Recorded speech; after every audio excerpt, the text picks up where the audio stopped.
Hello. I wanted a place to organize the stuff that I have made, but also I want it to be aesthetic. And I enjoy making things out of what I already have, if I can, because realistic things aren't always pretty, but I want them to be.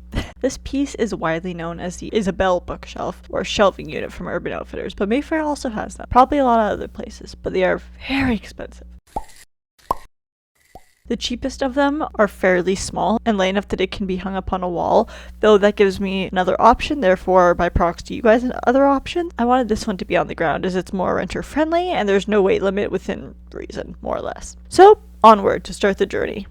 We begin with a KALLAX shelf from IKEA, though I know Canadian Tire sells them, price unknown. I already had one, but you can buy one for this project. Anywho, I started off with actually drawing out the shapes that I wanted in my quote-unquote ISOBEL shelving unit. Though I did switch the right shelves around, now let's get to building. Or rather, taking away, I suppose. I unscrewed the screws that came with it, and later would replace all of them with the actual screws.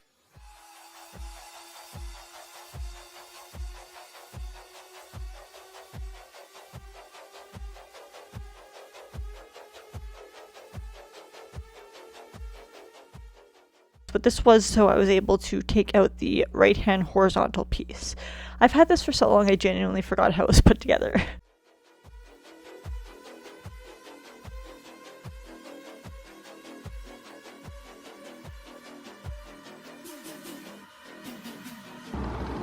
So the idea behind this is an entire free space. There's nothing here, which is good. But this is not a free space. This is actually, I want to be about halfway. I'm using that piece that I just removed to add another shelf between the upper left shelves, and I measured how far down I wanted it to be and to give it some stability. I used floral foam. I would definitely recommend getting someone to help, but you gotta use what you got.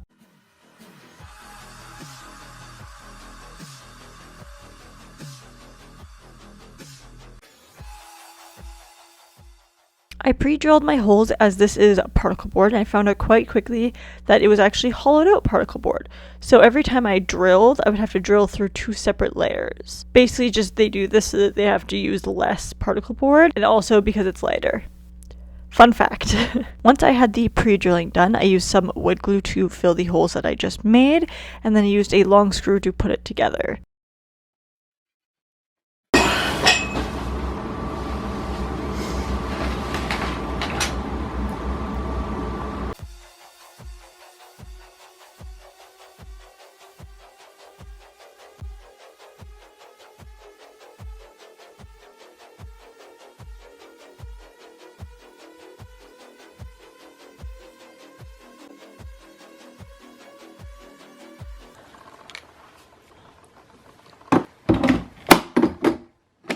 Doing the same on top. The top screws that were original to the piece were thicker than mine, so I ended up having to drill my own holes and just filling those in instead.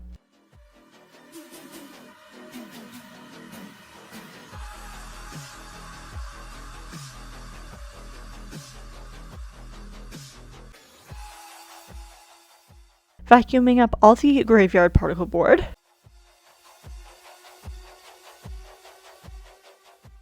Now to make the shelves themselves. That was a satisfying sentence.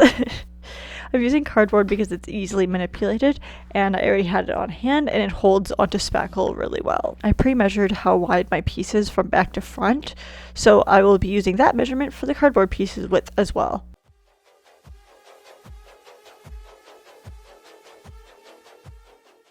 Placing them inside their respective holes, loosely, sounds like a weird sentence, to get the general idea of if I need to add more or take away some, and using some really crappy tape from the dollar store just to use it all up. I'll be taping these pieces down to partially secure them until the next step.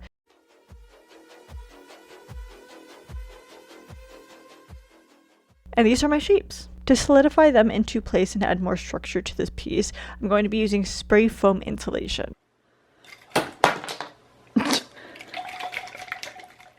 This was actually my first time using it, which was surprisingly really difficult to master, seeing as how I still haven't. I sprayed a little in each to see how far it would go and expand and how fast, and then I added more and more, going back and forth between each shelf.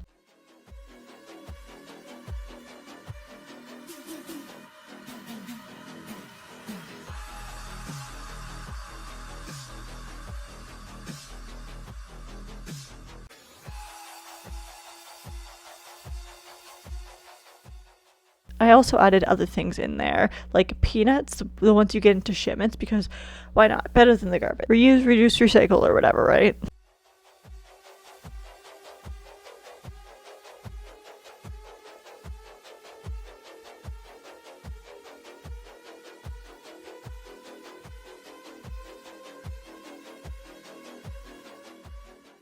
Once it had fully expanded and cured, I cut off all the excess pieces.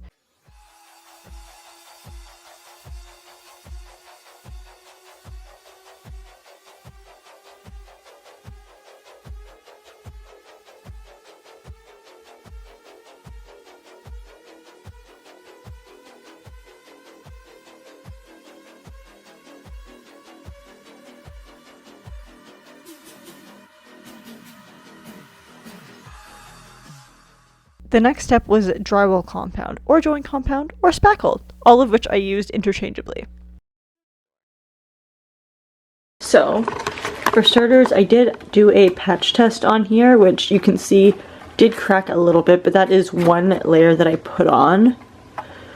It is literally hard as rock, so I'm gonna try a second layer. I started off with this one strictly because I didn't know how much I would need, and I got this one secondhand, so I didn't know how old it was or how long it would last not being used.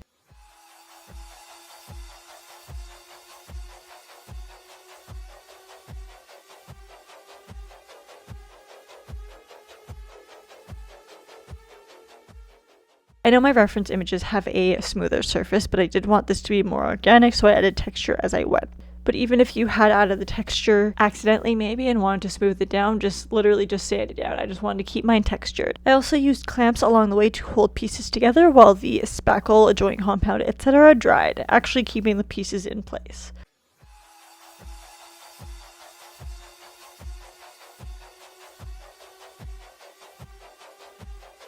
Okay, so on one hand, right here, I've kind of married it into the cardboard, which is what I'm hoping to do with the entire thing.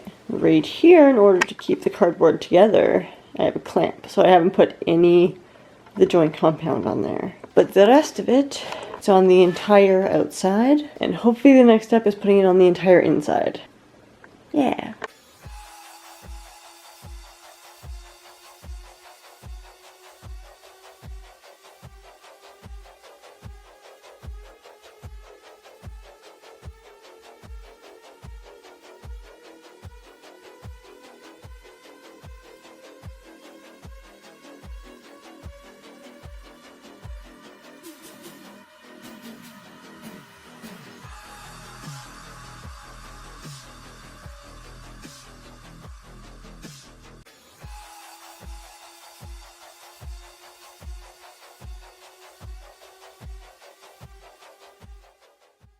This process did take a couple days, as sometimes I had to wait for the layer to dry in between because they were thicker and would not stick to themselves.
Do you feel like you're being birthed right now?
My initial plan was to leave it like this, color-wise, but the more it dried, the more I realized the joint compound, or drywall compound, dried down to almost a gray white, whereas the spackle dried to a soft white. I wanted this to be a stark white. I went in with a few layers of white acrylic paint over the whole thing to make it the same color all around.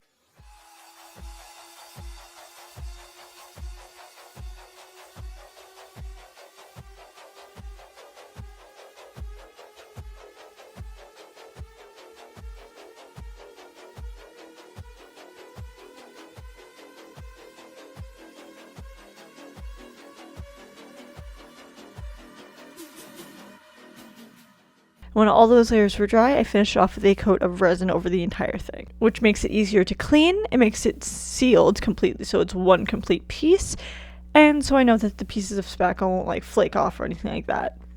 If it wasn't secured before, it definitely was now.